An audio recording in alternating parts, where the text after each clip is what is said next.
ज्या किल्ल्याच्या विजयानं वयाच्या 16व्या वर्षी शिवरायांनी स्वराज्याचं तोरण बांधलं, सह्याद्रीतल्या सर्वात उंच आणि 11 विक्राळ किल्ल्यांपैकी एक, जो सर करणं म्हणजे मरणाला आव्हान देण्यासारखं होतं.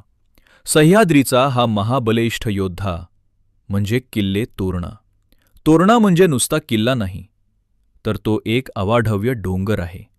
येथील झुंजार माची आणि बुधला माची म्हणजे तटबंदीचा असा अभेद्य वेढा की खालून पाहणाऱ्या शत्रूचा धीर सुटायचा.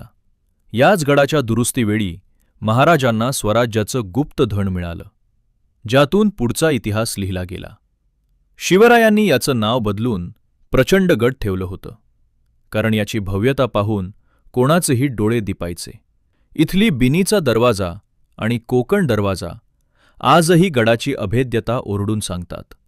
वाऱ्याच्या वेगानं आणि धुक्याच्या चादरीत लपलेला हा किल्ला म्हणजे शिवरायांच्या जिद्दीचं जिवंत प्रतीक आहे.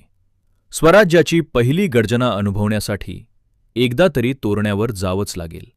व्हिडिओ आवडला असेल तर शेअर करा आणि कमेंटमध्ये जय शिवराय लिहायला विसरू नका.